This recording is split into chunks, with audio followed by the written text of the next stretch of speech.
The rope burns your hands when you cut a dying woman down, but it burns your soul when you realize she's still breathing. Elias Ward came looking for peace on his dead uncle's land.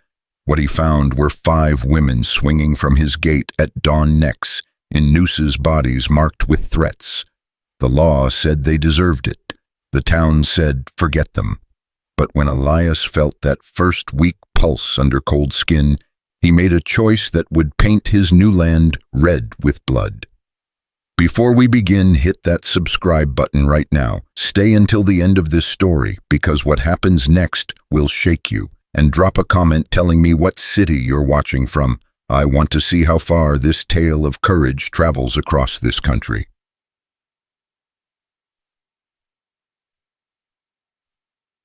Elias Ward's horse stopped 20 yards from the gate. Wouldn't go forward. Just stood there, nostrils flaring, ears pinned back. Then Elias saw why. 5 bodies hung from the crossbar. He dismounted, boots hit dirt. The morning was too quiet, no birds, no wind, just the creak of rope and wood. Women, all 5 of them, ropes around their necks, hands bound, each one wearing a burned sign wired to her chest. This ain't your land. What belongs to Morrison stays his. Elias walked closer. The first woman, dark hair, 30 maybe, her face was purple, swollen. He reached out, checked for a pulse, because that's what you do even when you know. Her skin was warm, under his fingers a heartbeat. Jesus. His knife was out. He grabbed her around the waist, supporting her weight, started sawing at the rope. Thick hemp. His blade was dull. Every second felt like drowning. Come on. The rope snapped. She collapsed into his arms. He lowered her down, pressed his ear to her chest. Still beating, he ran to the second woman, red hair, younger, freckles under the bruising, warm skin, faint pulse. He cut faster. Third woman, blonde, couldn't be 20. Her face was almost black, eyes rolled back showing whites. He found the pulse, barely there. Not today. You don't die today. The blade bit into his palm. Blood ran. He didn't stop. Fourth woman, older, 40, gray streaks in her hair, strong build. Her pulse was stronger than the others. Keep fighting. The rope parted. One more. The last woman was tall, black hair that looked blue in the dawn light. Her face was set in fury, even unconscious. Elias reached for her neck. Her eyes opened, coal black, staring right through him. I'm cutting you down. Don't fight me. She blinked once. He got the knife under the rope. This time she helped, taking some of her weight off the noose. The rope parted. He caught her. Got you. 5 women now lay at the gate, chests rising and falling, hands still bound, those burned signs still wired to their bodies. Elias stood there, breathing hard. He'd come here for quiet, for peace, to forget the war and the things he'd done. Instead, he'd found this. He looked at the cabin 50 yards away. His uncle's place, his place now. Time to move. He carried them inside, one by one. The tall, dark-haired one first, lightest despite her height. Her breath wheezed against his back. The cabin was dusty, dead air, empty for months since the old man died. He laid her near the cold fireplace, went back. The older woman, heavier, he'd carried wounded men through worse. Back again. The blonde girl, she wasn't breathing right. Wet sounds, bubbling, something broken inside. He moved faster. The redhead. By now his shirt was soaked through, his cut palm burned. One more. The first woman was stirring when he reached her, making sounds that weren't words. Can you hear me? Her eyes opened, hazel, sharp. She croaked something, might have been water. Inside first. He got her up, half carrying, half dragging. All 5 women now lay on his cabin floor. Elias found a bucket, went to the well, hauled up cold water. He knelt beside the first woman, lifted her head. Drink. Slow. She did. Coughing, choking, but getting some down. He moved to the next, then the next. The tall, dark-haired woman grabbed his wrist when he held the cup to her lips. Weak grip, but deliberate. You, her voice was gravel and pain. Your Ward. You know me. Your uncle told us each word cost her. If he died, come here. She drank, didn't think you'd actually come. Who did this? She drank instead of answering, lay back, eyes closed. Elias sat back, looked at the 5 women breathing. Outside, the sun climbed higher. The dark-haired woman spoke again. They'll come back. Elias turned. She was looking at him with those black eyes. Who, Morrison's men, when they see we're not dead. She coughed, winced. Should have let us hang. Now you're marked too. Maybe I want to be marked. Something flickered across her face. You don't know what you're saying. Then tell me. She struggled to sit up, failed. Morrison owns everything, the land, the law, the people. Another cough, blood on her lips. He's not just a man, he's a disease. Diseases can be cured. She almost smiled. You're either very brave or very stupid. Been called both. What's your name? Clarabelle. Well, Clarabelle, I've been the enemy before. Still breathing, so are you. She studied him. You were in the war? Yeah. Which side? Does it matter? Not anymore. Her eyes started to close. But it might, when they come, if you know how to fight. I know. Good. Her breath was slowing. Because what's coming isn't a fight. It's a massacre. She passed out. An hour passed. Elias got a fire going, heated water, started cleaning the rope burns on their necks. The damage was bad, deep grooves in flesh, some bleeding, some already infected. The blonde girl, the youngest, her breathing kept getting worse, shallower, more labored. Elias wasn't a doctor, he did what he could. Around noon, the older woman woke up. She looked at Elias without fear, just assessment. Then she looked at the others. We're alive. Yeah. You cut us down. Yeah. She pushed herself up, grunted with pain. Then you're a fool, but an honorable one. She met his eyes. I'm Grace. Elias Ward. I know your uncle talked about you. She tested her strength, standing, wobbling, but managing. Said you were a good man, was he right? I try to be. Trying isn't enough out here. You either are or you aren't. Grace looked at the door. This place defensible. Better than most. Weapons, a rifle, 2 pistols, ammunition. Grace nodded. Not enough. Never is. She turned to the other women. How are they? Alive. The young one, the blonde, she's bad. Sadi, farm girl, 19. Grace's jaw tightened. Strongest person I ever met, until Morrison tried to break her. What did you do to make him do this? Grace laughed. No humor in it. We knew things, saw things. She met his eyes. Your uncle knew too. Why do you think he's dead? The words hit like a fist. The letter said, fever. Men like Morrison have many kinds of fever. Grace's voice went flat.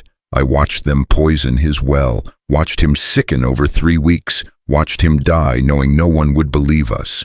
Elias stood. Tell me about Morrison. You sure once you know there's no walking away? I'm already in it, the moment I cut that first rope. Grace sat. Then listen. Judge Morrison owned 3 counties, not just a judge. The judge. Appointed by people who owed him or feared him. He owned the bank, the store, the saloon, half the ranches, all the mineral rights. But that was just surface. Underneath Morrison ran an empire of evil. He forged land deeds, stole property from families who'd worked it for generations. He trafficked women, brought them in under promises of honest work, sold them to mining camps and army forts. He laundered money for outlaws and politicians, kept records, blackmailed anyone who got too powerful. He's not just corrupt, Grace said. He's corruption made flesh. The 5 women had worked in Morrison's house. Grace as cook, Clarabelle in the stables, Ruby the redhead as maid, Violet the slim, quiet one still unconscious as companion to Morrison's wife. Sadi had been brought from a farm Morrison stole. They saw things, documents left out, conversations overheard, women who came but never left, bodies buried in the woods behind the estate. We started gathering evidence, Grace said. Little things, a copied contract, a torn ledger page, a letter Violet stole from Morrison's desk. She paused. We thought if we had enough proof, we could take it to the marshal, bring Morrison down. What happened? Morrison found out. Grace's voice hardened. Had us arrested. False charges, theft, assault, attempted murder. Judge Morrison presided over the trial himself, convicted us in 20 minutes. But he didn't hang you in town. No, because that would mean a record, questions.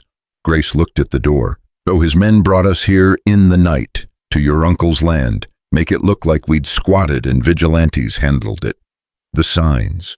Warning you, warning anyone. This is Morrison's world. We just die in it. Elias walked to the window. The land was beautiful, peaceful. His uncle had loved this place, and Morrison had murdered him for it. The evidence you gathered, where is it? Grace hesitated. Hidden. Where? Morrison's estate. In the wall of the room where I slept. Elias stared at her. You hid evidence against Morrison in his own house. Safest place. He'd never think to look. And his men tore our places apart. Before Elias could respond, Clarabelle sat up fast. Riders. What? Listen. Hoofbeats. Faint. Growing. Grace swore. Elias moved, grabbed his Winchester, checked the load, 6 rounds. Wake the others, he said to Grace. Get everyone away from the windows. Grace was already moving, shaking Ruby, then Violet. Clarabelle tried to stand, nearly fell. Elias caught her. Easy. Give me a gun. Can you shoot? Better than you. He believed her, handed her one of his pistols. The hoofbeats grew louder. Elias moved to the window, peered through the shutters. 4 riders, all armed, riding with easy confidence, the confidence of men who'd never lost. They pulled up at the gate, saw the empty nooses, the cut ropes. One of them, older, gray beard, expensive hat, turned his horse toward the cabin. Ward, Elias Ward, I know you're in there. Elias said nothing. My name is Carson. I ride for Judge Morrison. I'm here to explain things peaceful-like. Silence. Carson sighed, loud. The women you cut down, they're criminals, convicted by law, sentenced to hang. What you did, that's obstruction of justice.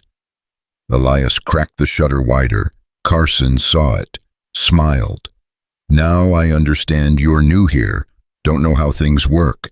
So Judge Morrison in his mercy is willing to overlook your interference. He paused. All you got to do is hand over those women. We'll finish what should have been finished. You keep your land, your life, everything. And if I don't, Carson's smile faded. Then you're making a choice, Ward, a bad one. Judge Morrison owns this county, owns the law, owns the people, owns the ground you're standing on. He leaned forward. You can't fight him. Best men have tried. All of them are dead now. Then one more won't matter. Carson's face darkened. You're a fool. Been called worse? Last chance. Send out the women. Walk away. Elias looked at the women in his cabin. Grace standing strong despite the rope burns. Clarabelle holding his pistol steady even though she could barely stand. Ruby awake now, eyes full of fire. Violet silent but watching. And Sadi unconscious, dying by inches. 5 women who were supposed to be dead. 5 women who knew the truth. Elias turned back to the window. No.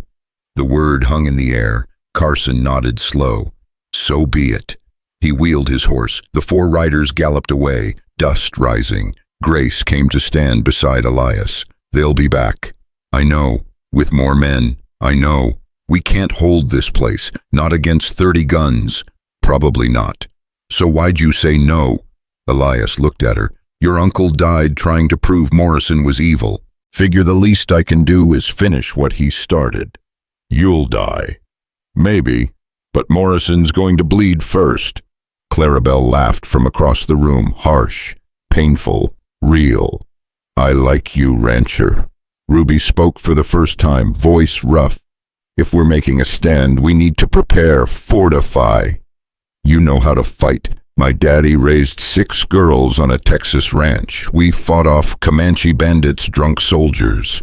She stood. Yeah, I know how to fight. Violet finally spoke. Soft. Clear. The evidence. If we die without getting it to the Marshal, Morrison wins. Forever. Grace nodded. She's right. We'll worry about that after we survive the next few hours, Elias said. They spent the afternoon preparing, moving furniture for cover, breaking out ammunition, filling buckets with water in case of fire. Ruby found 2 more rifles in the back room, old but functional. Your uncle was ready for trouble, she said. Smart man. Grace positioned herself at the east window. Ruby took the west. Clarabelle held the front door despite barely being able to stand. Violet would reload. Sadi stayed down, breathing those terrible wet sounds. As the sun sank lower, Ruby paused, looked at Elias. Why'd you do it? Do what? Cut us down. You didn't know us, didn't owe us nothing. Elias thought about that.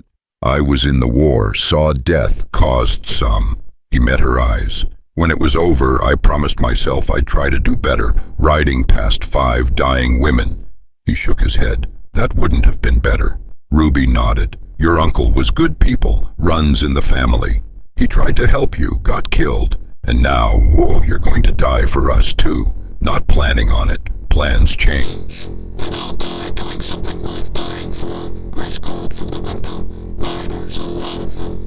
Everyone moved to positions. Elias peered out. 20 men, maybe more, all armed. Carson at the front, and behind him, Morrison himself, tall, gray-haired. Dressed like money, face like carved stone. Morrison rode forward, stopped just out of rifle range. Elias Ward. His voice carried easy, calm. I am Judge Morrison. I run the law in this county, and you are harboring convicted criminals. I'm harboring women you tried to murder, executed, legally according to the law. Morrison's voice never changed. Reasonable. I gave you a chance. You refused. Now you have one final opportunity. Come out. Bring the women. Submit to my authority. I promise you a fair trial. Like the trial you gave them, that trial was entirely proper. I presided myself. You're telling me to trust you after you tried to kill 5 women on my land. Not your land, Mr. Ward. Morrison's voice hardened just slightly. That deed was forged. This property belongs to me. Has for 3 years. Your uncle was a squatter. Now you are too. Grace whispered across the room. Don't believe him. Your uncle's deed was real. Morrison forges everything. It's what he does. Morrison continued. You have 60 seconds to surrender. After that, we come in. And when we do, there won't be survivors. Elias looked at the women. Grace, Ruby, Clarabelle, Violet, Sadi. He looked at his Winchester. He looked at the door. Then he looked back at Morrison through the crack in the shutter. Your 60 seconds are up. Morrison's face didn't change, but something shifted behind his eyes, something cold, final. He raised his hand. Elias saw it in fragments, Morrison's hand lifting, Carson drawing his rifle, 20 men reaching for weapons, Grace's voice steady beside him. No matter what happens, we don't let them take us alive. Ruby chambered around. Won't have to.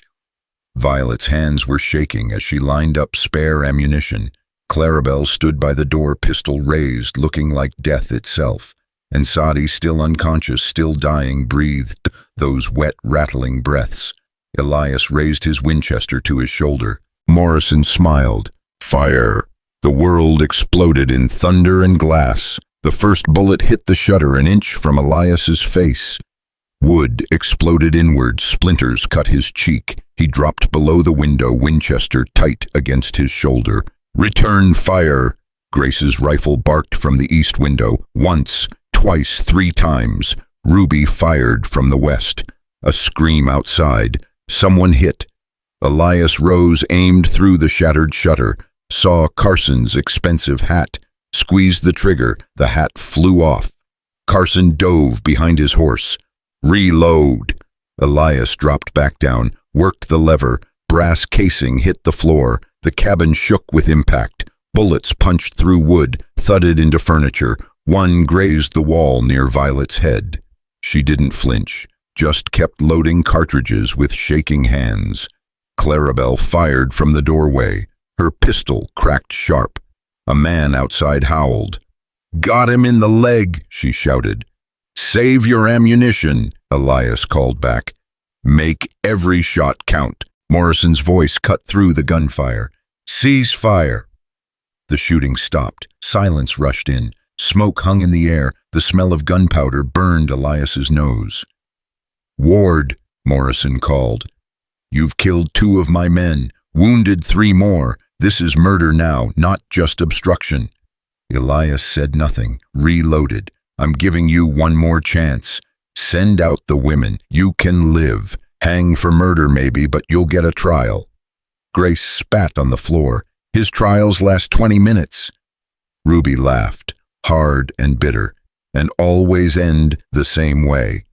Morrison waited. Elias stood, showed himself at the window, made sure Morrison could see him.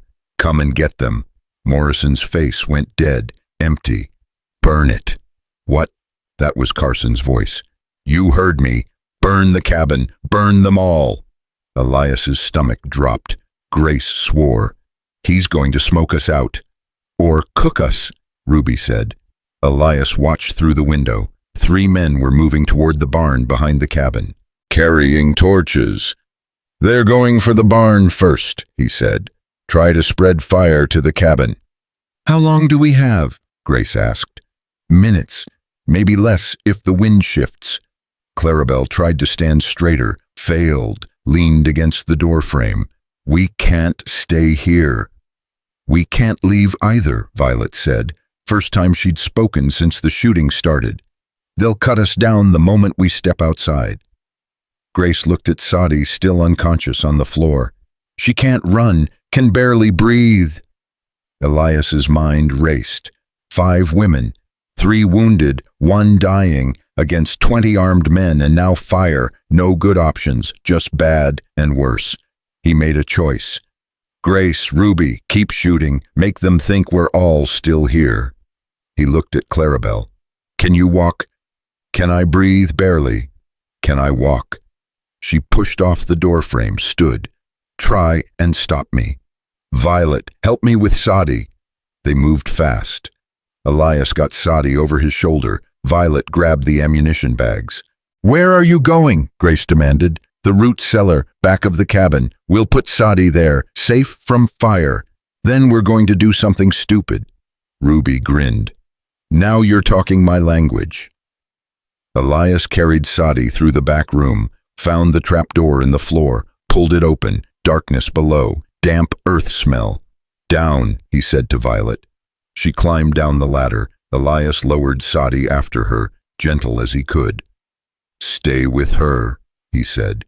"No matter what you hear up here, don't come out until morning or until you hear my voice. Understand?" Violet's eyes were huge in the dim light. "You're going to die. Maybe, but you're going to live. That's what matters." He closed the trapdoor, shoved a rug over it. When he came back to the main room, Grace was staring at him. "What's the plan?" "They want to burn us out." Elias checked his Winchester. "We're going to burn them first." "Explain."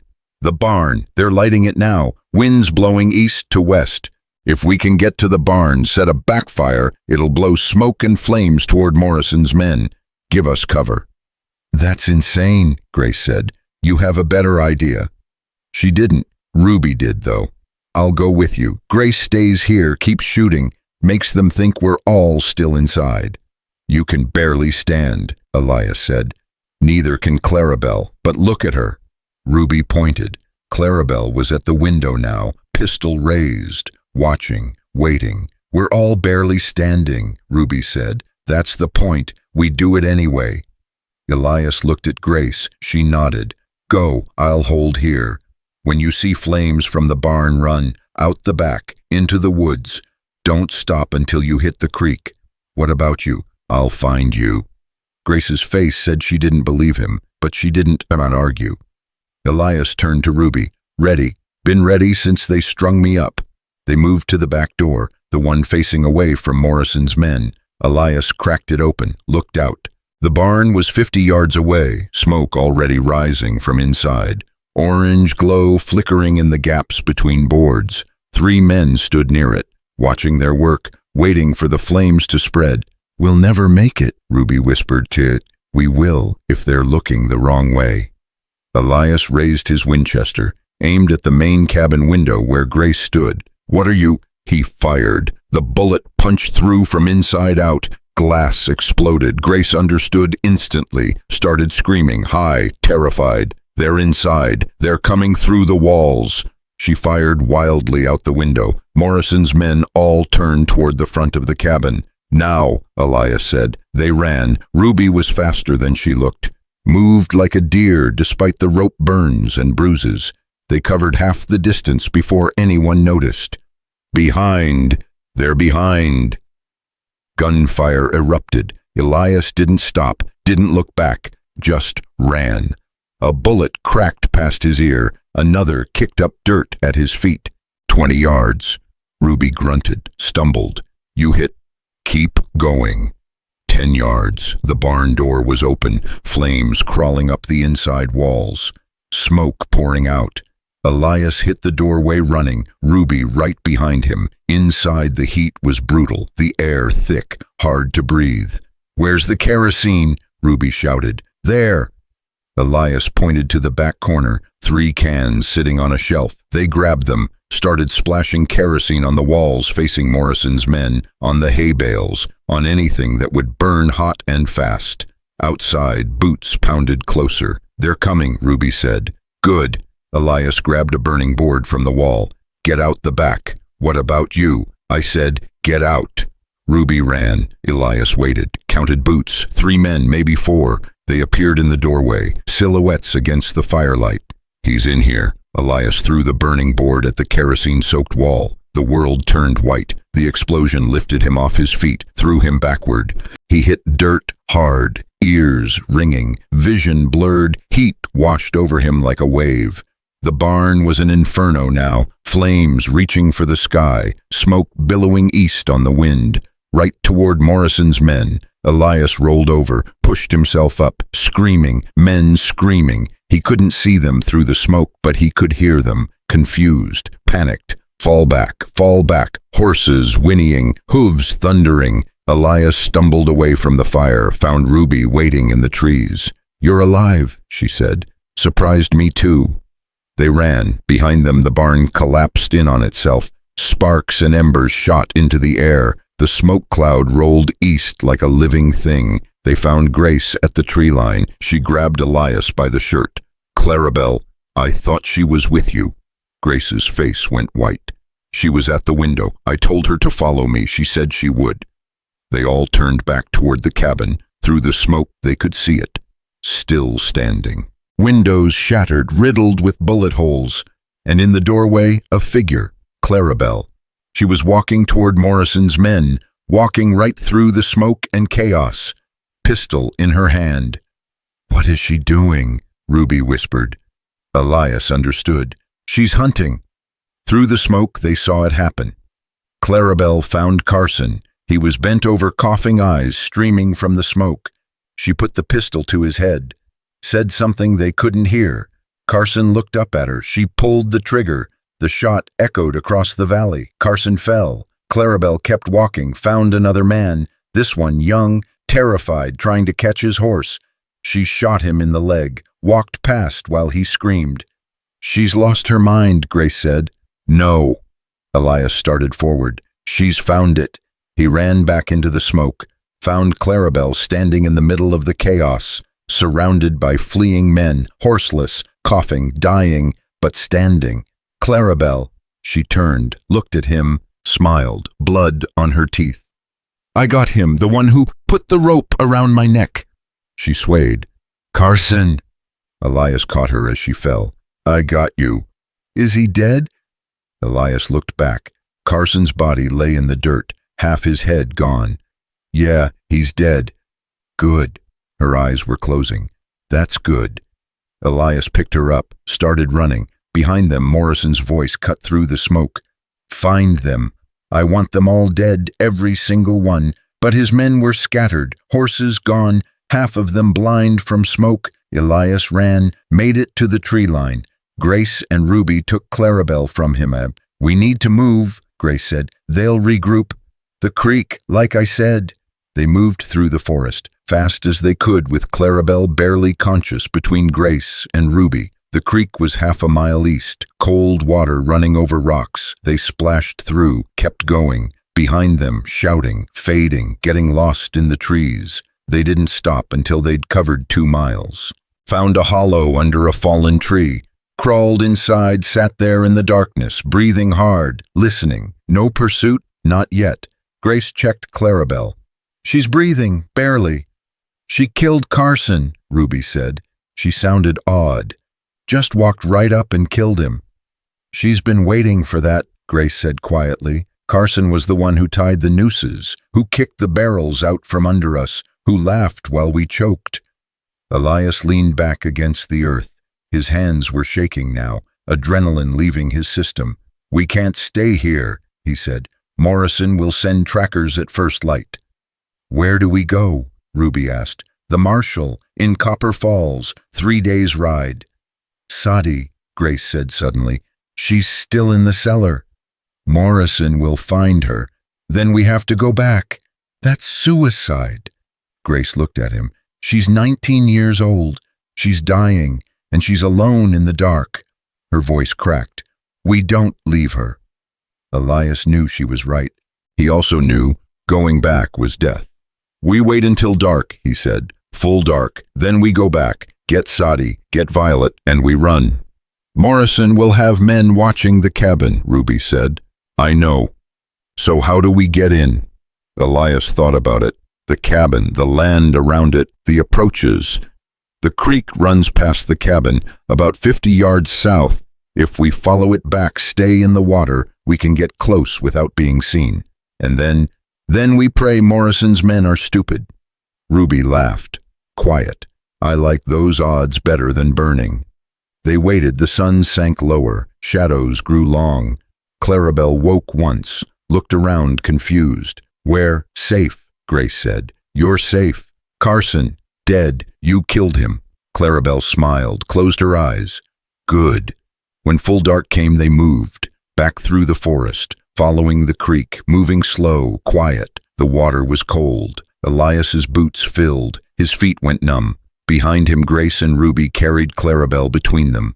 She was conscious, but weak, making small sounds of pain with each step. They reached the edge of the forest. Ahead, through the trees, they could see the cabin.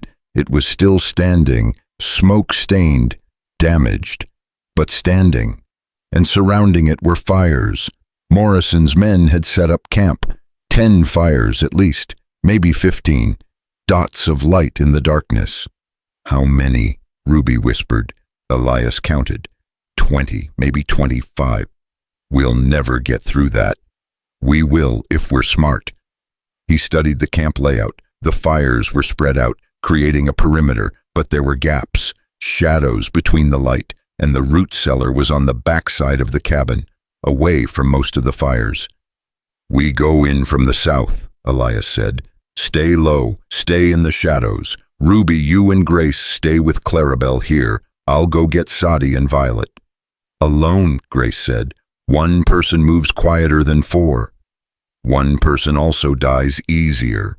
Then I better not die. Before Grace could argue, Elias moved. He left the creek, crawled through the grass. The ground was still warm from the day's heat. Ahead, a fire. 2 men sitting by it, talking low, laughing about something. Elias bellied past them, 10 feet away, close enough to hear their words. Never seen the judge so angry. Carson was his best man, 20 years together. That woman just walked up and shot him, cold as ice. Morrison's going to make them suffer for it, all of them. Elias kept moving, reached the cabin wall, pressed against it, listened. Nothing, no movement inside. He worked his way around to the back, found the back door hanging open, kicked in during the fighting. He slipped inside. The cabin was destroyed, bullet holes everywhere, furniture shredded, glass covering the floor, but the trap door was still hidden under the rug. Elias moved to it, pulled the rug aside, lifted the door. "Violet," he whispered. "It's Elias." Silence. His heart sank. Then a voice from below, small, scared. "Elias." Relief hit him like a wave. "Yeah, it's me. I'm coming down." He climbed down the ladder, darkness below, couldn't see anything. "Where's Sadi?" "Here. She's Elias. She's worse." He found them by feel. Violet's hand, Sadi's body. She was cold, too cold. He pressed his fingers to her neck, found a pulse, weak, irregular. "We need to move her, now." "She can't walk. I'll carry her." He got Sadi over his shoulder, started up the ladder, Violet behind him. They reached the top. Elias poked his head up, looked around, clear. He climbed out, helped Violet up. "Stay close, stay quiet." They moved toward the back door, almost made it. A voice from the darkness. "Hey, someone's in the cabin." Light bloomed. A torch. A man stood 15 feet away, staring at them. Elias didn't think, just moved. He closed the distance in 3 steps, hit the man in the throat with his elbow. The man went down choking, torch falling. "Run!" Elias hissed at Violet. She ran. Elias followed, Sadi bouncing on his shoulder, behind them shouting, "They're here, they're in the camp." Gunfire. Elias ran for the trees, Violet ahead of him, fast, scared. A bullet cracked past. Another hit the ground at his feet. They hit the tree line, kept running, found Grace and Ruby and Clarabelle in the hollow. Go, go. They ran together, crashing through brush. No stealth now, just speed. Behind them lights, voices, dogs barking. "They've got tracking dogs," Ruby shouted. "The creek," Elias said. "Get in the water." They splashed into the creek, moved downstream, fast as they could, with Clarabelle barely able to walk and Sadi unconscious. The water would hide their scent from the dogs, but only for so long. They needed distance, needed time, needed a miracle. They ran through the creek for a mile, maybe more, until their legs burned and their lungs screamed. Finally, Grace stopped. "I can't go further." They collapsed on the bank, gasping. Behind them, the sounds of pursuit had faded, but they weren't gone, just distant. "We need a plan," Ruby said between breaths. "Copper Falls," Elias said. "The marshal, it's our only chance. 3 days' ride. We don't have horses, don't have food, don't have..." Grace looked at Sadi. "She won't make it 3 days. Then we make it in 2. How? We walk through the night, every night. We rest during the day, hide. Morrison will send riders ahead, cut us off. Then we don't take the roads. We go cross-country, through the mountains." Ruby shook her head. "That's wild country. No trails, no water in places. It's also country Morrison's men won't expect us to cross." Elias looked at each of them. "I'm not saying it'll be easy. I'm saying it's possible, and possible is all we've got." Grace looked at Sadi, then at Clarabelle, then at Violet. 3 women barely alive, 2 more exhausted. She looked at Elias. "All right, we go through the mountains." They moved out under the stars. Elias led, Ruby behind him, then Grace and Violet helping Clarabelle, Elias carrying Sadi. The land rose, trees gave way to rocks, the air got colder. They walked. Behind them, somewhere in the darkness, Morrison's men searched, but dawn found them high in the mountains, hidden in a cave behind a waterfall. Safe, for now. Grace tended to Sadi, checked her breathing, her pulse. "She's still alive," she said, sounded surprised. "She's a fighter," Elias said. "We're all fighters." Clarabelle's voice from the shadows. "Have to be, to survive this." Ruby was at the cave entrance, looking out at the valley below. "I can see smoke from the cabin." Elias joined her. Far below, a thin line of smoke rose into the morning sky. "He's still there," Ruby said. "Still hunting us. Let him hunt. He won't stop, you know that. Morrison doesn't forgive, doesn't forget." "Neither do I." Ruby looked at him and, "What are you thinking?" I'm thinking once we get to the marshal, once we get these women safe, I'm coming back. For what? To finish this, one way or another. Ruby nodded slowly. I'm coming with you. You should, don't. She cut him off. Don't tell me what I should do. I've been told that my whole life, where I should work, who I should marry, how I should act. She looked at him hard. Morrison hung me from a rope, left me to die. I get a say in what happens next. Elias studied her face, saw the determination there, the rage barely contained. All right, when this is done, we come back together. Good. They sat in silence, watching the smoke rise. Behind them, Grace started singing, quiet, a hymn Elias remembered from childhood. Amazing Grace, how sweet the sound. Clarabelle's voice joined in, rough, painful, but there. That saved a wretch like me. Violet, too, soft, almost inaudible. I once was lost, but now am found. Ruby started to sing. Was blind, but now I see. And Elias, who hadn't sung since before the war, who'd thought he'd forgotten how, he sang too. The words echoed in the cave. 5 voices, 5 people who should have been dead, who'd survived the noose, the fire, the guns, who'd survived Morrison. When the song ended, Sadi's eyes opened. She looked around confused, scared. Where? Grace was beside her instantly. You're safe. We're all safe. Morrison. Behind us. Far behind us. Sadi's eyes found Elias. You came back. For me. Of course. Why? Because leaving you would have been wrong. Sadi closed her eyes. A tear ran down her cheek. Thank you. They rested through the day, ate what little food they had. Some dried meat from Elias's packberries Ruby found near the cave entrance. It wasn't enough, wasn't close to enough, but it kept them alive.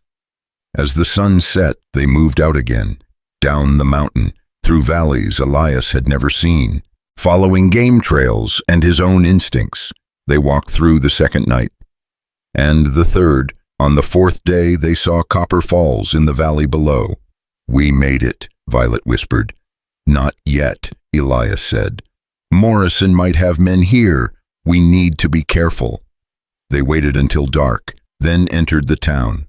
Copper Falls was bigger than Elias expected. Maybe 300 people, 2 saloons, a church, a hotel, and at the end of the main street, a building with a sign that read U.S. Marshal. They approached carefully. The office was lit. Someone inside. Elias knocked. The door opened. A man stood there, 50, gray hair, star on his chest, eyes that had seen everything. Help you, he said. Then he saw the women behind Elias, saw the rope burns on their necks, the bruises, the exhaustion. His face changed. Get inside, now. They stumbled in. The marshal closed the door, locked it. My name is Marshal Hawkins. You're safe here. He looked at each of them. Who did this to you? Judge Morrison, Grace said. Hawkins' face went hard. Tell me everything. They did. Took 2 hours. Grace did most of the talking. Ruby filled in details. Clarabelle described Carson's death with savage satisfaction. Violet spoke quietly about the evidence hidden in Morrison's house. Elias told his part. The hanging, the rescue, the fire, the chase. When they finished, Hawkins sat back in his chair. I've suspected Morrison for years, but suspecting isn't proving, and Morrison owns every judge, every lawman, every official in 3 counties. He looked at Violet. You say there's evidence in his house? In my room, hidden in the wall behind my bed. Deeds, contracts, letters, enough to hang him 10 times over. Then we need to get it. How? Grace asked. The moment Morrison sees federal men in his territory, he'll destroy everything. Hawkins nodded, which is why federal men won't be going in. He looked at Elias. But you could. Me? You're not law. You're just a rancher who's been wronged. Morrison won't see you coming the same way. You want me to break into Morrison's house, steal evidence, bring it back here? Yes. That's suicide. Maybe, but it's also the only way to bring Morrison down. Hawkins leaned forward.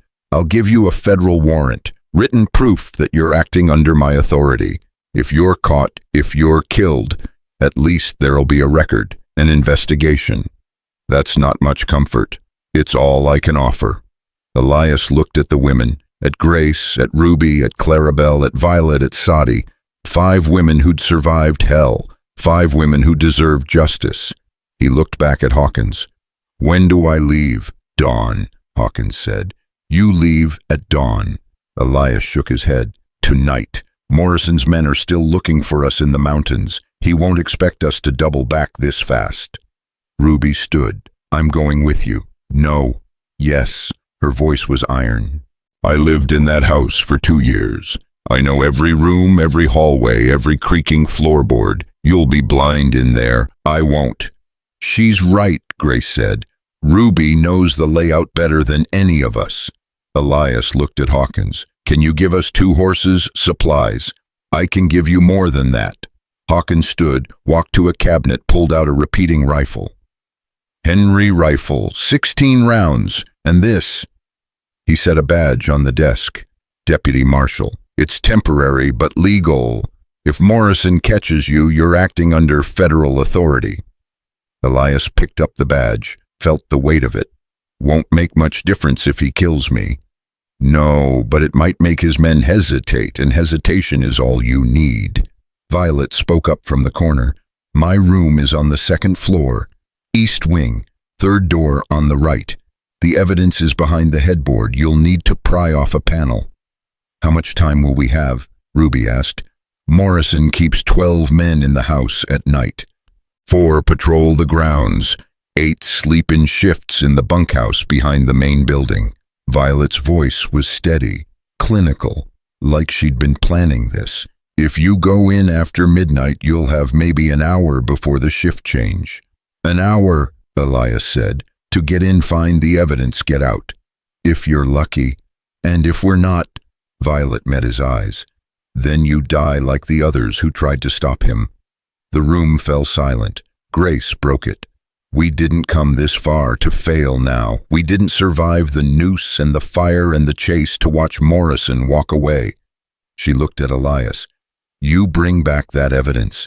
You bring back proof, and we'll see Morrison hang the way he tried to hang us." Clarabelle laughed from where she sat, slumped against the wall, still weak, still in pain. "I want to pull the lever myself." "You'll have to get in line," Ruby said. Hawkins opened a drawer, pulled out a map, spread it on the desk. "Morrison's estate is here, 10 miles southeast. The main house sits on a hill, overlooks the valley. You can't approach from the front without being seen." "Back approach?" Elias asked. "Forest comes up close to the east side. There's a servant's entrance there, usually unlocked until midnight." Hawkins traced a line on the map. "You go in through the forest, hit the servant's door, get upstairs, grab the evidence, get out." "Simple," Ruby said, "except for the armed men and the dogs and Morrison himself." "Morrison won't be there," Violet said. "He never sleeps at the estate when he's hunting someone. Too much risk. He'll be at his townhouse in the county seat." "You're sure?" "I lived with him for 3 years. I'm sure." Elias studied the map, memorized the approach, the layout Violet described, the escape routes. "We'll need 2 horses," he said, "fast ones and a wagon." "Wagon?" Hawkins asked. "Evidence might be bulky, papers, ledgers, documents. Can't carry all that on horseback if we're running." Hawkins nodded. "I'll have them ready in an hour." "Make it 30 minutes. They spent the next half hour preparing. Hawkins brought food, real food, bread and cheese and dried beef. The women ate like they'd been starving, because they had been. Elias checked the Henry rifle, loaded it, checked his Winchester, his pistols, made sure everything was clean, functional. Ruby changed clothes. Hawkins's wife brought her something practical, dark pants, dark shirt, boots that actually fit. "I must look like a man," Ruby said, looking down at herself. "You look like someone who's about to do something dangerous," Grace said. "That's all that matters." Sadie was sleeping again. Her breathing was better, stronger. Grace had been forcing water and food into her every hour. "She might actually make it," Grace said quietly to Elias. "She will make it. All of you will. And you, I'll be back before sunrise. You better be, because if you die in that house, if Morrison kills you, we'll have to go back ourselves." Grace's eyes were hard, and I'm too tired to be a hero twice in 1 week. Elias almost smiled. I'll keep that in mind. Hawkins came back. Horses are ready, wagon too. There's a boy outside who'll drive it. He's good, silent, won't ask questions. What's his name? Thomas. Lost his parents to Morrison 2 years ago. Forged deed. Stole their land. They hanged themselves in their barn rather than be thrown off. Hawkins' voice was flat. Thomas wants Morrison dead almost as much as you do. Almost. He's 16. You're a man who's already killed for this. There's a difference. Elias picked up the Henry rifle, slung it over his shoulder. Ruby stood, checked her pistol. "Ready!" Grace grabbed her arm, pulled her close, whispered something Elias couldn't hear. Ruby nodded, stepped back. Clarabelle raised her hand in a weak salute. "Kill one for me." "Kill them all for all of us," Violet said softly. Elias and Ruby walked out into the night. 2 horses waited, a wagon behind them. A young man sat in the driver's seat. Thomas, thin, hard eyes that had seen too much too young. "You know where we're going?" Elias asked. "Yes, sir." "You know what happens if we're caught?" "Yes, sir." "And you're still willing?" Thomas looked at him. "Morrison killed my parents. My little sister died last winter because we had no land, no money, nowhere to go." His voice didn't shake. "I'd drive you into hell itself if it meant watching him burn." Elias nodded, mounted his horse. Ruby mounted hers. They rode out of Copper Falls in silence, the wagon rattling behind them. The night was cold, clear, stars overhead like scattered diamonds. "You scared?" Ruby asked after a mile. "Terrified." "Good, means you're sane." She looked over at him. "In the war, were you ever this scared? Every day. But you did it anyway, and didn't have a choice. You have a choice now. You could ride away. Let Hawkins handle it. Let the law work slow." "Morrison is the law. The law won't work at all." Ruby was quiet for a moment. Then she said, "When I was 12, my daddy taught me to shoot. Said the world was hard on women. Said we needed to be harder." She adjusted her reins. "I thought he was wrong. Thought if I was just kind enough, good enough, the world would be kind back." "What changed?" "Morrison. He bought the ranch next to ours.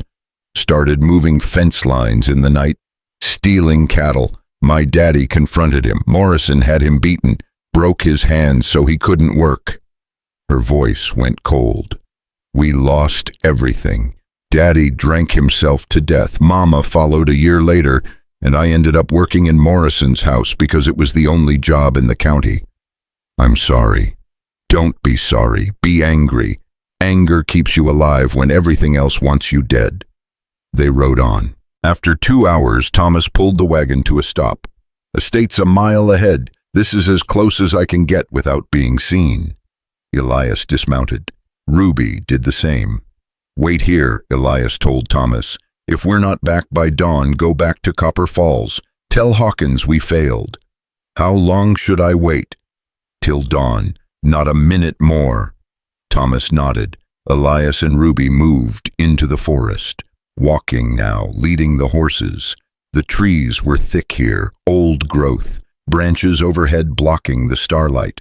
They walked for 30 minutes, slow, careful, watching for patrols. Then they saw it through the trees, Morrison's estate. It was bigger than Elias expected, 3 stories, maybe 40 rooms, built from stone and timber like a fortress. Lights burned in some windows, but most were dark. "There," Ruby whispered. She pointed to the east side, a small door, servant's entrance. "That's where we go in." They tied the horses to a tree, moved forward on foot. A dog barked somewhere in the distance. They froze. The barking stopped.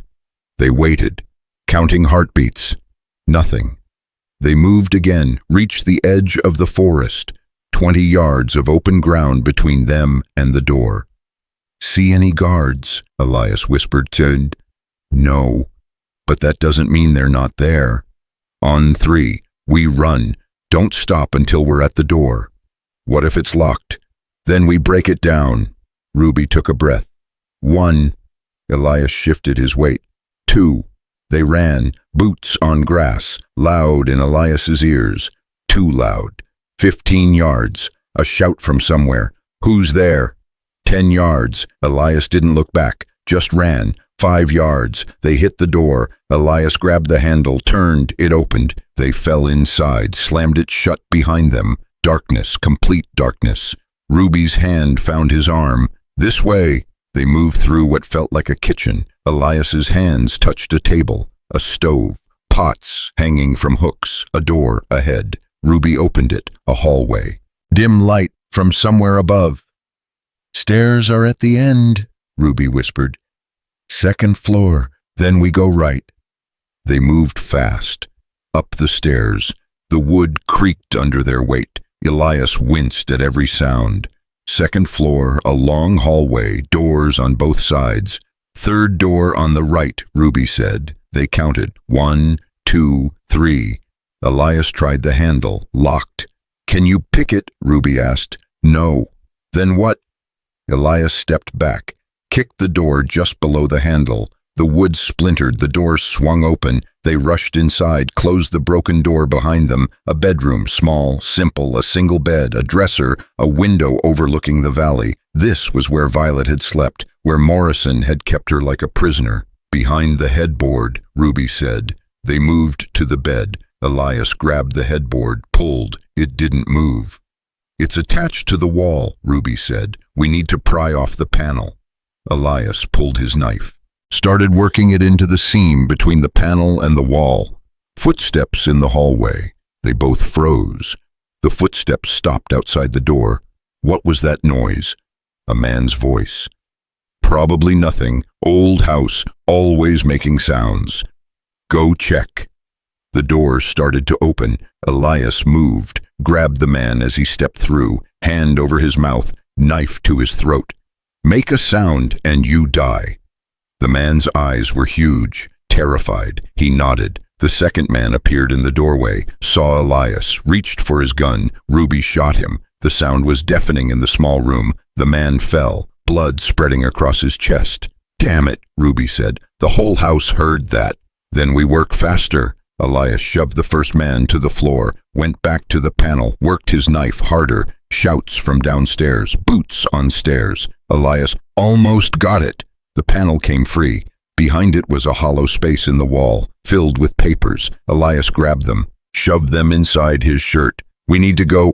They ran out of the room, down the hallway. Men coming up the stairs, 3 of them, armed. Elias raised the Henry rifle, fired. The 1st man went down, fired again. The 2nd man clutched his shoulder, fell. The 3rd man dove back down the stairs. Back door, Ruby shouted. They ran the other direction, found another staircase. Servants' stairs. Narrow, steep, down, down, down, hit the bottom floor, a door ahead. Elias kicked it open, outside. Cold air, freedom, but men were coming around the corner of the house, 5 of them, maybe more. The forest, Elias shouted. They ran, gunfire behind them, bullets hitting trees, kicking up dirt. They hit the tree line, kept running, found the horses, mounted, rode behind them shouting, dogs barking, men organizing. But Elias and Ruby had a head start. They rode hard, back toward the wagon, back toward Thomas, found him waiting exactly where they'd left him. Go, Elias shouted. Go now. Thomas snapped the reins. The wagon lurched forward. They rode beside it, into the night, away from Morrison's estate. After a mile, Elias looked back. Lights in the distance, torches, men on horses. They're following, Ruby said. Let them. We've got what we came for. He patted his shirt, felt the papers crinkle. Evidence, proof, everything they needed to destroy Morrison, if they could make it back to Copper Falls alive. They rode through the night. The wagon couldn't go as fast as the horses. Thomas pushed the team hard, but not hard enough. The torches behind them were getting closer. They're gaining, Ruby shouted. Elias made a decision. Thomas, stop the wagon. What? Stop. Thomas pulled back on the reins. The wagon skidded to a halt. Elias dismounted, started pulling papers from his shirt. Put these in the wagon, hide them under the seat, under the floorboards, anywhere they won't be found in a quick search. What are you doing? Ruby demanded. Buying time. He looked at her. You and Thomas take the wagon, get back to Copper Falls, get these papers to Hawkins. And you, I'm going to slow them down. That's suicide. That's the plan. Ruby grabbed his arm. No, we do this together or not at all. Ruby, I didn't ride into hell with you just to watch you die alone. Her voice was fierce. We're partners. That means we both make it or neither of us does. Elias looked at her, saw the determination, the rage, the refusal to back down. He nodded. All right, together. They helped Thomas hide the papers. Then Elias pulled out the Henry rifle. Thomas, you keep riding. Don't stop. Don't look back. Get to Copper Falls. What about you? We'll catch up. It was a lie. They both knew it. Thomas knew it too, but he nodded anyway. Thank you for what you're doing, for my parents, for everyone Morrison hurt. Just get those papers to Hawkins. Thomas snapped the reins. The wagon rolled forward, disappeared into the darkness. Elias and Ruby moved off the road, into the trees, found a position with good sight lines, waited. The torches came closer. Elias counted 8 riders, all armed. They rode past the hiding spot, heading after the wagon. Elias raised the Henry rifle, aimed at the last rider, fired. The man flew from his saddle. The others wheeled their horses, searching for the shooter. Elias fired again. Another man down, there in the trees. They charged. Elias and Ruby ran deeper into the forest. The riders couldn't follow on horseback. Too thick, too dark. They dismounted, came on foot. Elias found a fallen tree, got behind it. Ruby beside him. The men spread out, trying to flank them. Elias counted shots in his head. 14 left in the Henry, 6 in his Winchester, 12 between his 2 pistols, 32 rounds total. Against 6 men, bad odds, but he'd faced worse. A shape moved in the darkness. Elias fired, the shape fell. 5 men left. Ruby fired, missed, fired again. A scream, 4 men left. Return fire, bullets tearing through leaves, thudding into wood. Elias moved, changed position, fired from a new angle, another man down. 3 left. One of them called out, Ward, is that you? Elias said nothing. Morrison's offering a reward, $500. Just give up. Walk away. I'm done walking away, Elias called back. He fired at the sound of the voice. Heard a grunt. 2 left. Silence, long silence. The men were being careful now, scared, good. Elias waited, patient. The war had taught him patience. A branch cracked to his left. He turned, fired. The man had been trying to circle around. He went down hard. 1 left. The last man broke, started running, back toward his horse. Elias let him go. Why didn't you shoot? Ruby asked. Because he's going to ride back to Morrison. Tell him what happened. Tell him we killed 7 of his men. Elias stood, and Morrison's going to know we're not afraid of him anymore. They walked back to their horses, mounted, rode after the wagon, found it a mile down the road. Thomas had stopped, waiting. You're alive, he said, sounded surprised. For now. They rode together back toward Copper Falls. The sky was starting to lighten in the east. Dawn coming. They made it back just as the sun broke over the mountains. Hawkins was waiting outside his office. Saw them coming, saw the blood on their clothes, the exhaustion on their faces. Did you get it? Elias patted the wagon. It's all there. Everything Violet said. Deeds, contracts, letters, ledgers. Hawkins climbed into the wagon, started pulling papers from their hiding spots. His hands were shaking. He read and read and read. Finally, he looked up. This is it. This is everything we need. His voice was thick. Morrison's done. Finished. This evidence is enough to hang him 10 times over. Then let's hang him once and be done with it, Ruby said. We do this legal, by the book. I'm sending this to the federal judge in Denver. He'll issue warrants, send marshals. Morrison won't be able to buy his way out of this. How long? Elias asked. A week, maybe 2. Morrison will know we have the evidence by now. He'll run. Let him run. We'll find him. Men like Morrison always leave trails. Hawkins put a hand on Elias's shoulder. You did good work tonight. Dangerous work. The kind that gets men killed. Almost did. But you're here. You're alive, and Morrison's empire is about to fall. Hawkins smiled, tired, relieved. You should be proud. Elias wasn't sure what he felt. Not pride, not satisfaction, just exhaustion. He walked into the marshal's office, found the women waiting. Grace stood when she saw him. You got it. Yeah. She closed her eyes, breathed out, like she'd been holding her breath for hours. Clarabelle was crying, silent tears running down her face. Violet sat perfectly still, staring at nothing. Sadi was awake, sitting up, color in her face for the first time. Is it over? She asked. Her voice was small. Not yet, Elias said, but soon. Ruby walked over to Grace. They didn't speak, just held each other. Elias sat down hard in a chair, let the Henry rifle clatter to the floor. His hands were shaking now, adrenaline leaving his system. Grace brought him water. He drank. What happens now? She asked. Now we wait. Hawkins sends the evidence to Denver. Federal judge issues warrants. Marshals come to arrest Morrison. And if Morrison runs before they get here, then they chase him to the ends of the earth if they have to. And us, what do we do? Elias looked at the 5 women. Survivors, fighters, heroes.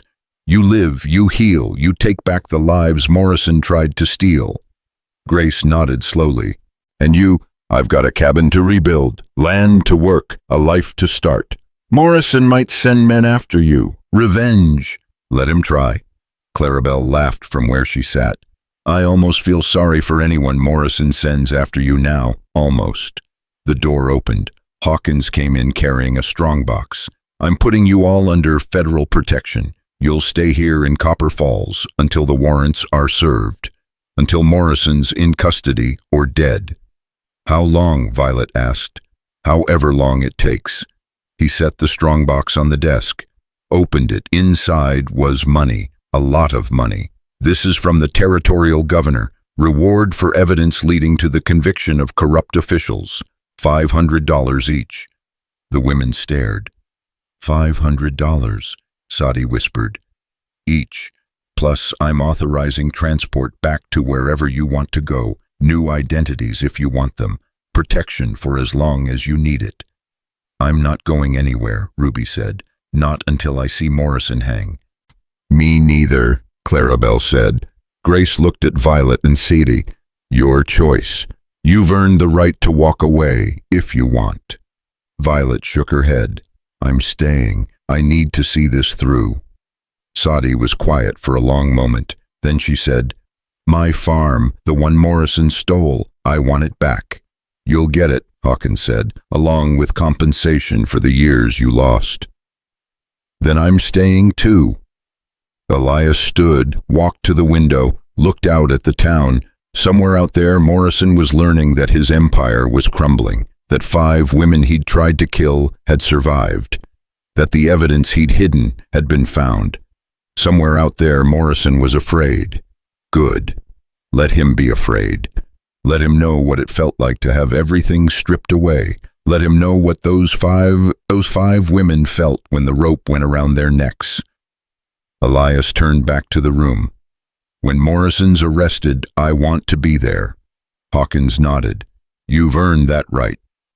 We all have, Grace said. She was right. They'd all earned it. The right to see justice done, the right to watch the monster fall, the right to cut the ropes that had bound them and use those same ropes to bind their enemy. Outside, the sun climbed higher, a new day, the beginning of the end for Judge Morrison, and the beginning of everything else for 5 women who refused to die. 3 days passed before word came. Morrison hadn't run. He'd done something worse. He'd declared war. The news arrived with a rider from the county seat, young deputy, face white, hands shaking as he handed Hawkins the telegram. Hawkins read it. His face went hard. "What is it?" Elias asked. "Morrison's claiming the evidence was stolen, that you broke into his home, assaulted his men, murdered 2 of them."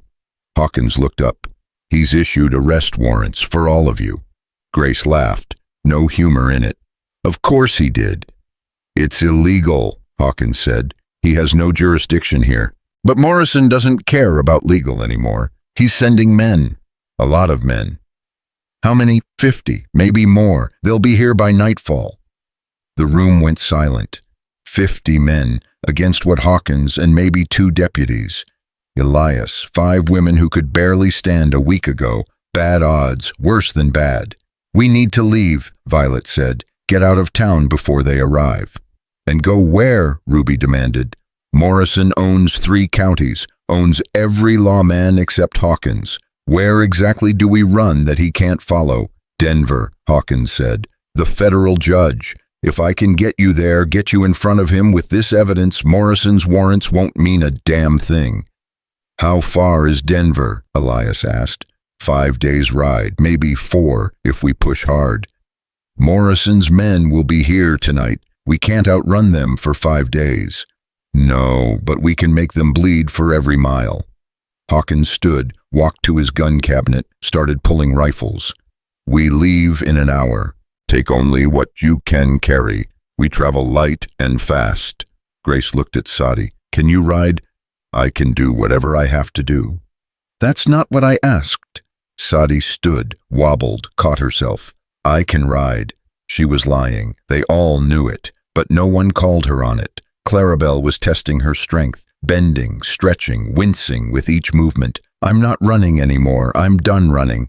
"Then you'll die," Hawkins said flatly. "Maybe, but at least I'll die fighting instead of hanging." She looked at the others. "We all will." "There's no honor in a pointless death," Hawkins said. "There's no honor in running either." Clarabelle's voice was steel. "Morrison sent 50 men good. Let them come. Let them see what happens when they try to kill us again." Elias understood. He'd felt it in the war, that moment when retreat stops being strategy and starts being cowardice, when you're so tired of running that standing and fighting feels like the only choice left. "Even if it kills you." "We can't fight 50 men, he said quietly. "Not here, not like this." "Then where?" Ruby asked. "Because I'm with Clarabelle. I'm done running." Elias thought. The town was indefensible. Too many approaches, too many buildings. They'd be surrounded in minutes. But there was another option. "The canyon," he said, 10 miles north. Narrow entrance, high walls, defensible. Hawkins shook his head. "That's a death trap. One way in, one way out." "Exactly. They can't surround us, can't flank us, have to come straight at us through a kill zone. And when we run out of ammunition, when they starve us out, then we die, but we die on our terms, not Morrison's." Grace was nodding. "I like it. We make them pay for every inch, every life. Even if we lose, Morrison loses men he can't replace." "This is insane," Hawkins said. "This whole situation is insane," Ruby shot back. "We were hanged. We survived. We stole evidence from a corrupt judge. We're wanted for crimes we didn't commit. Insane stopped being relevant days ago." Hawkins looked at each of them, saw the determination, the refusal to bend. He sighed. "All right, the canyon, but we do it smart. We set traps, fortify, make them bleed before they even reach us." "How much time do we have?" Elias asked. 6 hours, maybe 7. "Then we better move." They spent the next hour loading supplies. Ammunition, food, water, medical supplies, everything they could carry. The townspeople watched from doorways and windows. Some looked sympathetic, most looked scared. A few looked like they might tell Morrison's men which way they went. Couldn't be helped. They rode out of Copper Falls just past noon. 7 riders. Hawkins and his 2 deputies. Elias. The 4 women who could ride. Sadi rode double with Grace arms wrapped around her waist, head resting against her back. The canyon was exactly where Elias remembered. A slash in the earth. Walls rising 200 feet on either side. Entrance maybe 30 feet wide. Inside it opened up to about 50 feet across and 300 feet deep. before dead-ending at a rock face. "This is it," Ruby said, looking around. "This is where we make our stand. This is it." They rode in, dismounted, started working. Hawkins and his deputies positioned themselves at the entrance. Best shooting position, clear sight lines down the approach. Elias and Ruby started gathering rocks, building cover. Low walls they could shoot from. Grace and Clarabelle worked on traps, tripwires made from rope, sharpened stakes hidden in the dirt. Nothing fancy, just things that would slow attackers down, make them cautious. Violet tended to Sadi, got her comfortable against the back wall, wrapped her in blankets, forced water down her throat. "You should have stayed in town," Violet said quietly, "and missed this." Sadi tried to smile, failed. "Besides, where you go, I go. We're family now." Violet's eyes got wet. She looked away. They worked through the afternoon. As the sun sank lower, casting long shadows across the canyon, they stopped. Looked at what they'd built. Not much. Some rocks, some traps, some hope. Hawkins checked his rifle. "This is our Alamo." "The defenders at the Alamo died," Grace said, "but they took a lot of the enemy with them, made the victory so costly it hardly seemed like a victory at all." Hawkins looked at her. "That's what we do tonight. We make Morrison pay so dearly for this that even if he wins, he loses." "Assuming they come tonight," Ruby said. As if in answer, a sound echoed across the plains. Hoofbeats, many hoofbeats. "They're here," one of the deputies said. Everyone moved to positions, checked weapons, waited. The hoofbeats grew louder, closer. Then they appeared on the horizon. Riders. Elias counted 30, 40, 50, more behind them. Morrison had sent an army. They rode closer. Stopped about 200 yards from the canyon entrance, just out of rifle range. A man rode forward, not Morrison, someone else, tall, broad, wearing a marshal's badge. "That's Cutter," Hawkins said quietly. "Morrison's pet marshal, meanest son of a bitch in 3 territories."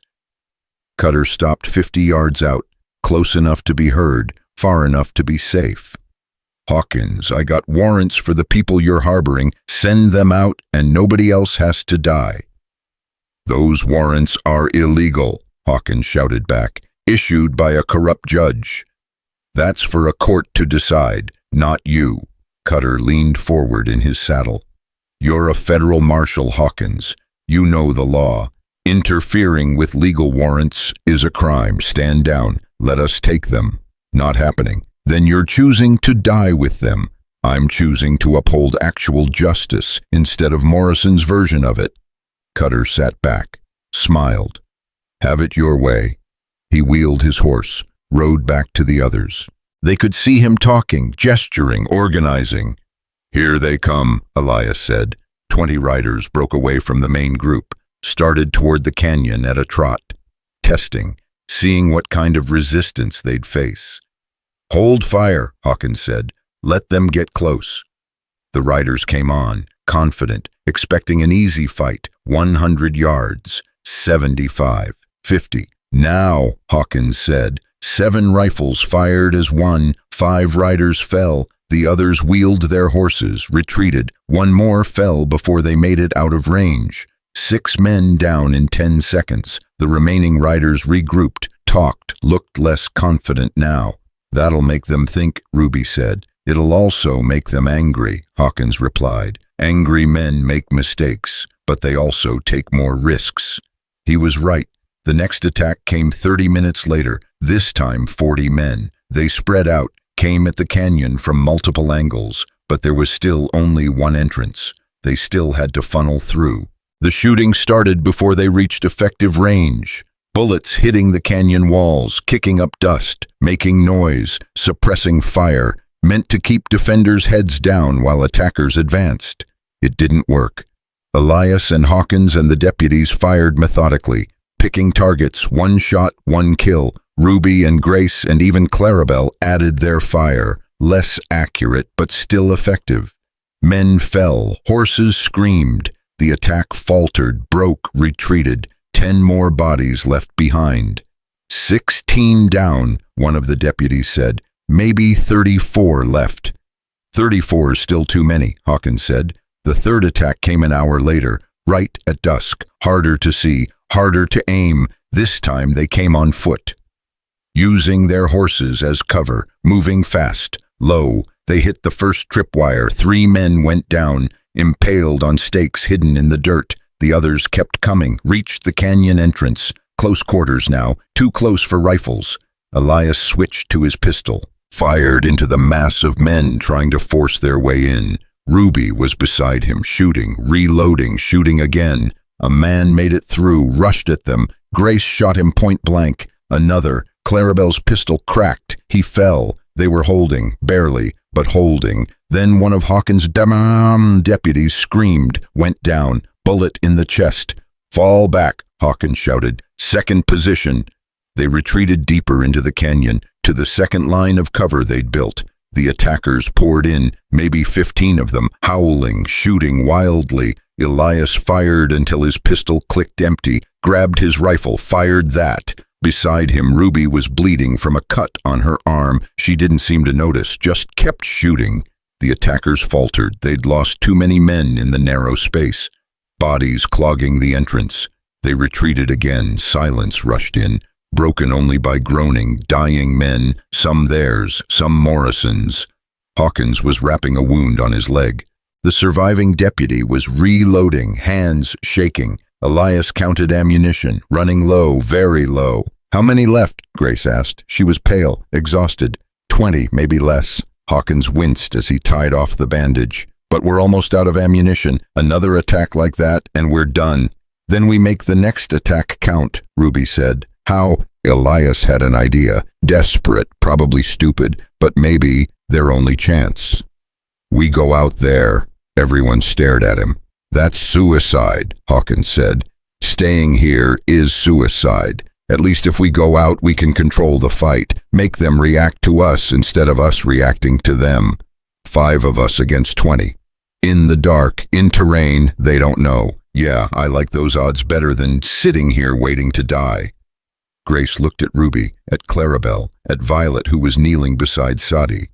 I'm in, Ruby said. Me too, Clarabelle said. I'll stay with Sadi, Violet said. Someone needs to.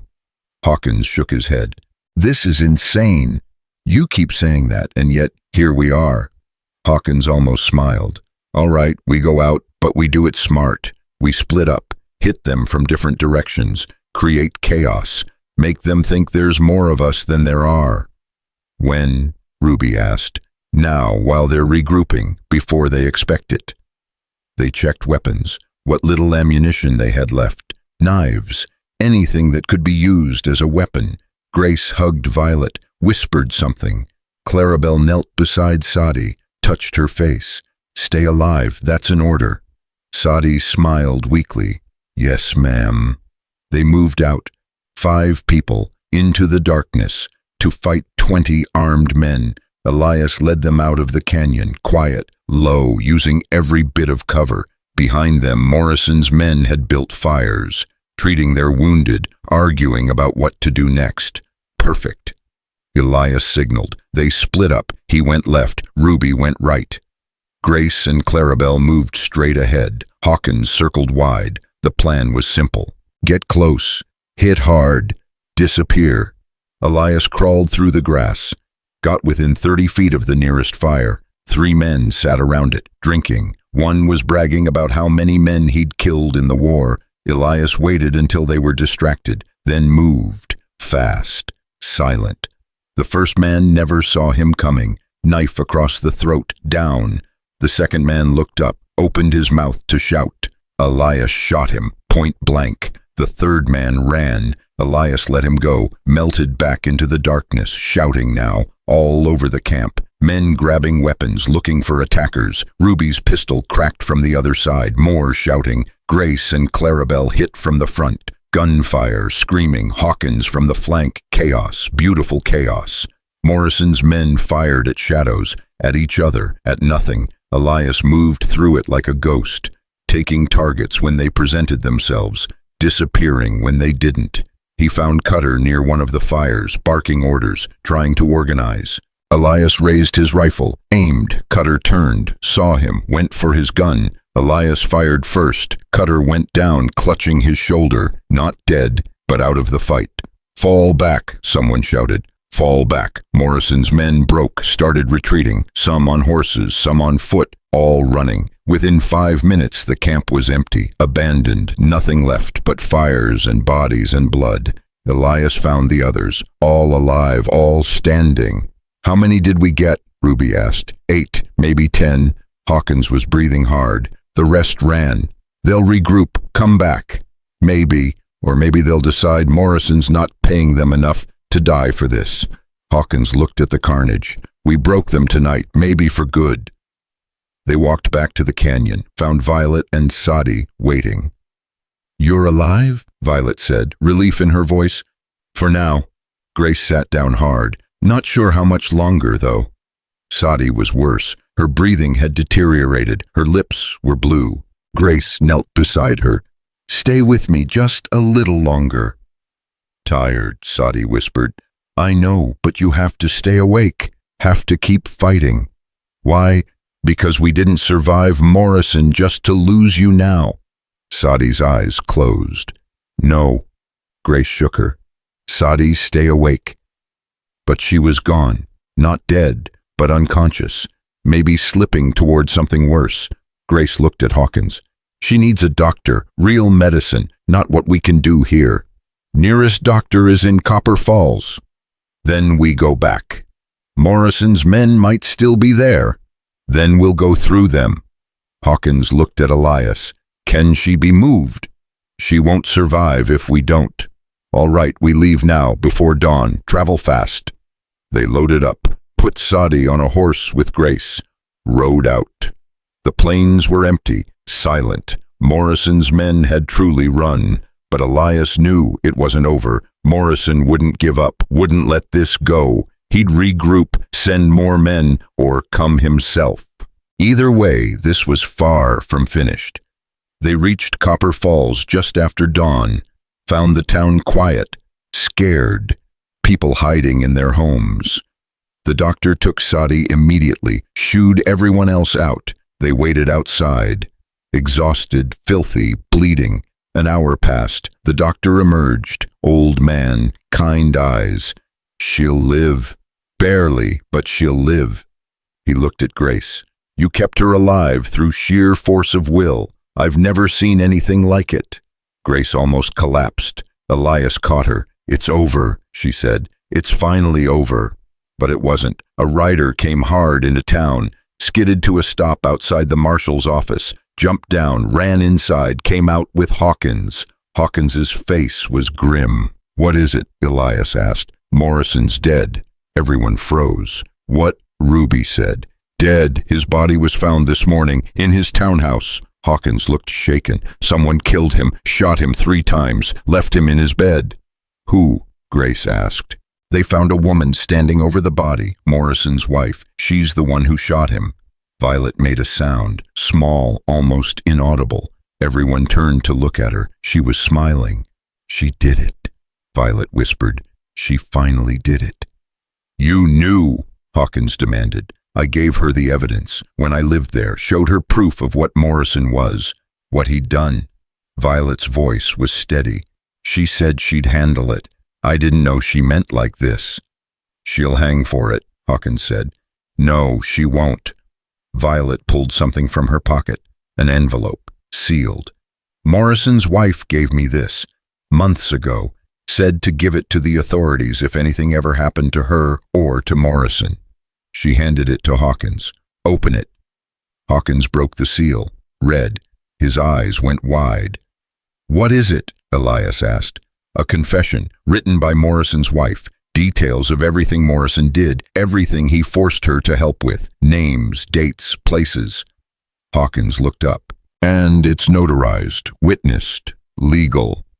"So it's over," Ruby said. "Morrison's dead. His wife confessed. We have the evidence. It's over." Hawkins nodded slowly. "Yeah, it's over." Grace sat down on the steps, started crying, not sad tears, relief tears. Clarabelle joined her, then Ruby, then Violet. 5 women who'd been hanged, who'd survived, who'd fought, who'd won. Elias watched them, felt something in his chest loosen, something he hadn't felt in years. Peace, maybe. The crying didn't last long. Grace wiped her face, stood, looked at the others. We need to see her. Who? Hawkins asked. Morrison's wife, the woman who actually killed him. Grace's voice was firm. We need to thank her. She's in custody, federal holding, won't see trial for months. Then we visit her in custody. Hawkins hesitated, then nodded. I'll arrange it. They rode to the county seat that afternoon. All of them, even Sadi, wrapped in blankets, barely conscious but insisting she come. The federal holding facility was a solid building. Stone walls, barred windows, guards at every door. Hawkins showed his badge, got them through.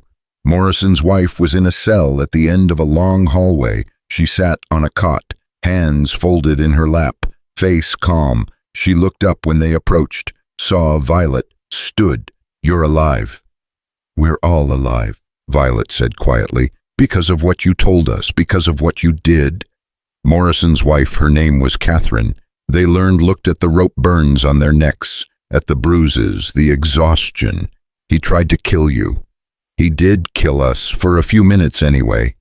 Grace stepped forward. We came to say thank you, for ending it, for having the courage to do what needed doing.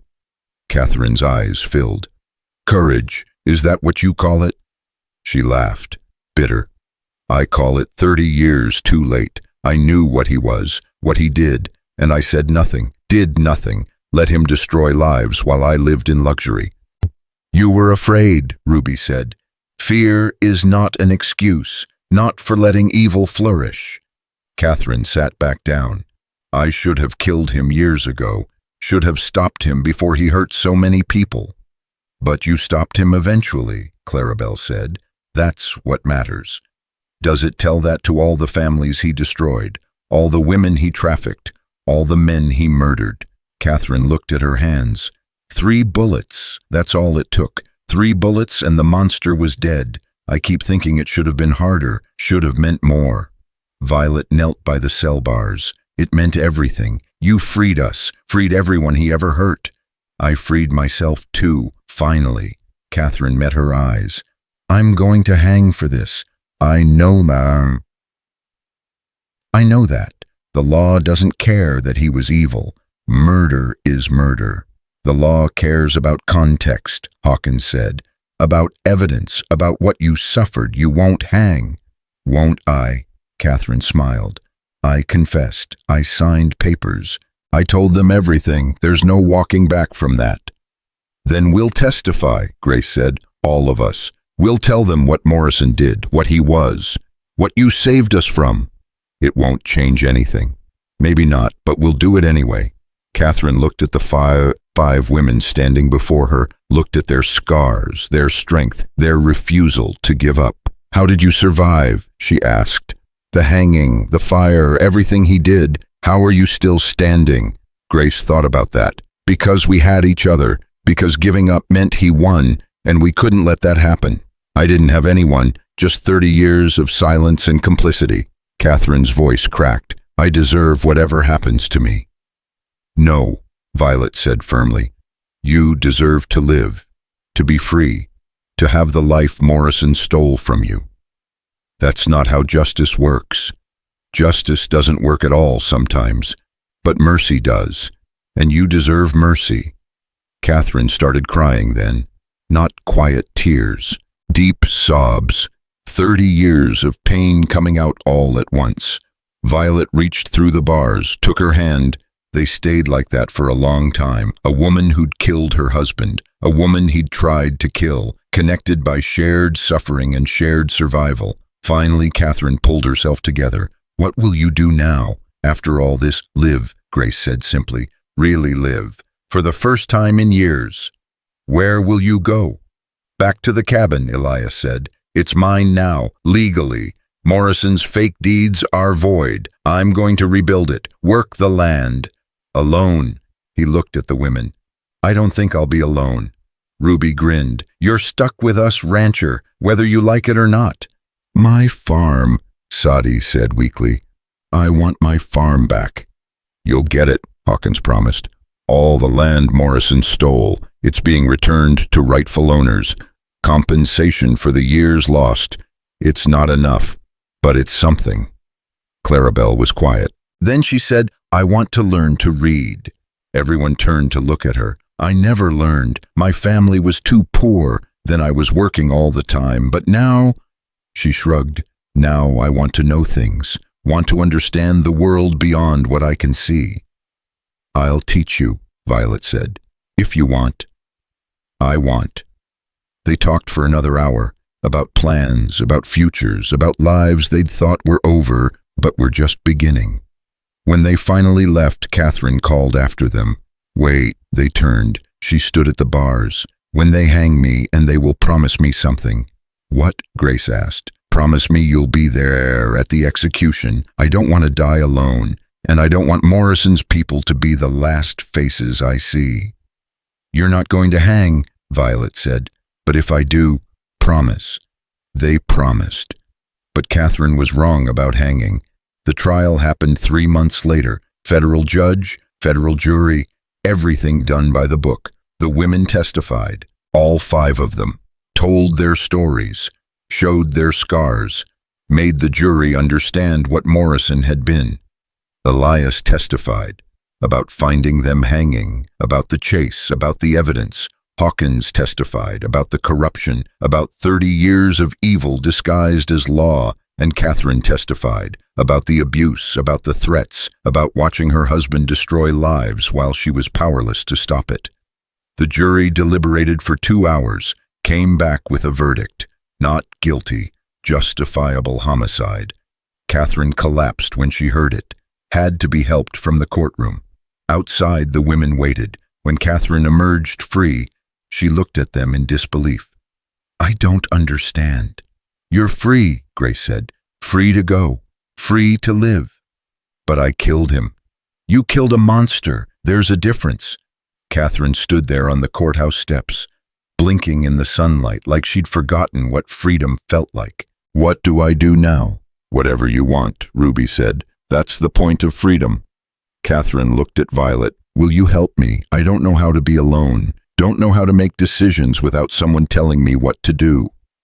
"You're not alone," Violet said. "None of us are, not anymore." They walked away from the courthouse together. 6 women, 1 man, a marshal, bound by shared trauma and shared triumph. Morrison's estate was seized by the federal government, sold, the money distributed to his victims. It wasn't enough, could never be enough. But it helped. The cabin was rebuilt, better than before, bigger, room for everyone. Grace took over the kitchen, cooking meals that actually filled bellies, that tasted like home. Ruby worked the horses, trained them, broke them, loved them. Clarabelle learned to read, slowly, painfully, but she learned. Started reading everything she could get her hands on. Violet taught her, taught anyone who wanted to learn. Started a small school in town for children whose parents couldn't afford proper education. Sadi got her farm back. Worked it like her parents had. Planted, harvested, made it live again.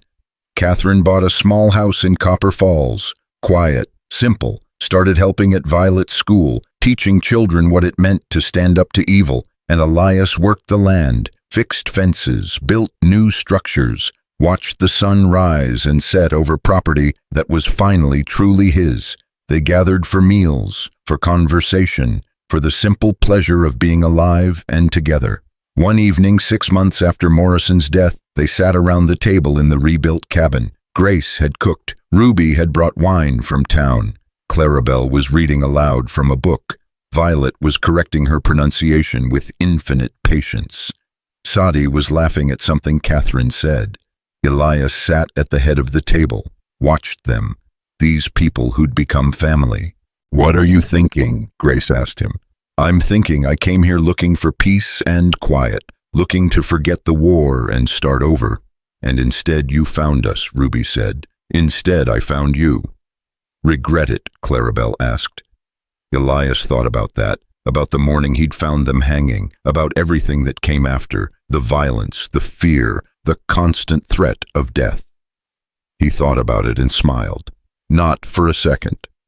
Good, Grace said, because you're stuck with us. I know. They ate, talked, laughed, like normal people living normal lives. But they weren't normal, would never be normal. They were survivors. They were the women Morrison tried to kill and the man who refused to let them die. They were proof that evil doesn't always win, that justice sometimes prevails, that courage and compassion can change everything. Later that night, after everyone had gone to their rooms, Elias stood outside looking at the stars. Ruby joined him, stood beside him in comfortable silence. "You ever wonder what would have happened if you'd ridden past that day?" she asked.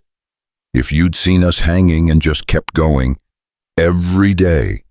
And I'm glad I didn't, whatever else happened, whatever it cost. I'm glad I stopped." Ruby nodded. "Me too." She went back inside. Elias stayed, looked at the gate where he'd first found them, where the nooses had hung, where five women had been left to die. A new sign hung there now, simple wood, clear letters. "Justice lives here." It was Grace's idea, a reminder, a promise, a declaration. Morrison had tried to use death as a message, as a warning, as a way to control through fear. They'd turned that message around, used survival as their declaration, used justice as their weapon, used each other as their strength. Elias walked back to the cabin, closed the door, locked it. Inside, he could hear them, Grace and Ruby arguing about something, Clarabelle reading, Violet correcting, Sadi laughing, the sound of life, of family, of home. He'd come here looking for peace. He'd found something better. He'd found purpose. 6 months later, Hawkins visited, brought news. "Federal government wants to award you all medals. Recognition for exposing corruption, for standing up to Morrison." "We don't need medals," Grace said. "I know, but you're getting them anyway." Hawkins smiled. "Also, there's something else. The territorial governor wants to offer you a position, Ward, deputy marshal, federal authority. Help clean up the rest of Morrison's mess." Elias shook his head. "I'm done with violence, done with fighting. Sometimes fighting is necessary, you proved that. And sometimes peace is necessary. I'm proving that now." Hawkins didn't push, just nodded. "Fair enough." He stayed for dinner, told stories, made them laugh. Before he left, he pulled Elias aside. "You did good work. Saved 5 lives. Brought down an empire of corruption. That matters. They saved themselves. I just cut the ropes. You did more than that. You gave them a reason to keep fighting. Gave them hope when they had none." Hawkins put a hand on his shoulder. "Don't diminish that."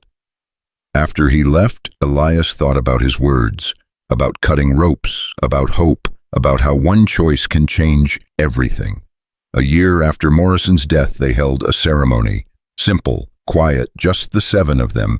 They gathered at the gate, at the place where it all began. Grace spoke first.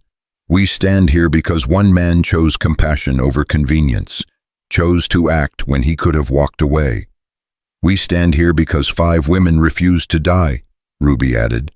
"Refused to let evil win." Clarabelle stepped forward, read from a paper she'd written herself. Her reading was still halting, still uncertain, but clear. "We were hanged for knowing the truth, for refusing to be silent, for standing against power that thought itself untouchable." She looked up from the paper. "We died that day, and we were reborn, not as victims, but as warriors." Violet spoke next. "Morrison thought ropes could silence us, thought death could erase what we knew. He was wrong, dead wrong. Sadi's stronger now." Healthy added, "We honor everyone Morrison hurt, everyone who didn't survive, everyone who gave up hope." Her voice broke. "We live for them. We fight for them. We remember." Catherine was last. "I killed my husband. I don't apologize for that. I don't regret it. But I do mourn, not for him, but for the man he might have been if he'd chosen differently." Finally, Elias spoke. "I came here broken, looking for peace, Instead, I found a war, but I also found family, found purpose, found reason to keep living. He looked at each of them. You saved me as much as I saved you, maybe more. They took down the old burned signs, the ones that had marked them as Morrison's property, his warnings, threw them in a fire, watched them burn. Then they hung new signs on the gate, each one carved by hand, each one bearing a name: Grace, Ruby, Clarabelle, Violet, Sadie, Catherine. So no one forgets, Grace said, so everyone knows we survived. They stood there as the sun set, 6 women, 1 man, a marshal who'd come to witness, bound not by trauma, not by violence, not by death, but by choice. The choice to live, to fight, to stand together when the world tried to tear them apart. That night they gathered around the table one last time as the story of their survival was told. Elias looked at them, these women who'd been hanged, who'd survived impossible odds, who'd rebuilt their lives from ash and rope. Grace caught his eye, smiled. What? Just thinking about ropes. What about them? Morrison used them to kill, to control, to send messages of fear. And we cut them down, Ruby said. No. Elias shook his head. We did something better. We took those ropes, those symbols of death, and we used them to bind ourselves together, to create family, to build strength. Clarabelle raised her glass. To ropes that bind instead of kill. To ropes that connect instead of separate, Violet added. To ropes that saved us, Sadie said. To ropes that set us free, Catherine finished. They drank. Outside, the wind blew across the valley, through the gate, past the signs bearing their names. The ropes were gone, cut down, burned, forgotten, but the bonds remained, stronger than steel, deeper than blood. Morrison had tried to hang them. Instead, he'd created something he could never destroy. A family forged in fire, bound by courage, united by survival. Some ropes are made to kill, but when you cut them at the right moment, in the right way, for the right reasons, they transform into something else entirely. They become the threads that weave broken people back together. They become the ties that bind strangers into family. They become proof that even in darkness, even at the end of a rope, even when death seems certain, hope survives, and hope once kindled can never be fully extinguished. Elias Ward had come to his uncle's land looking for an ending. Instead, he found a beginning, and 5 women who'd been hanged found something they'd thought lost forever. They found each other. They found justice. They found home. The ropes were cut. The bonds remained. And in a cabin rebuilt from ruins on land, reclaimed from corruption, 7 souls found what everyone seeks, and few ever find a place where they belonged, people who understood, and purpose worth fighting for. Morrison's empire fell, but what rose in its place was stronger than stone, deeper than law, and more enduring than any evil could ever be. They had survived the noose, and in surviving proved that courage multiplied becomes unstoppable, that compassion in action becomes justice, and that when good people refuse to walk away, even the rope of death can be transformed into the thread of life.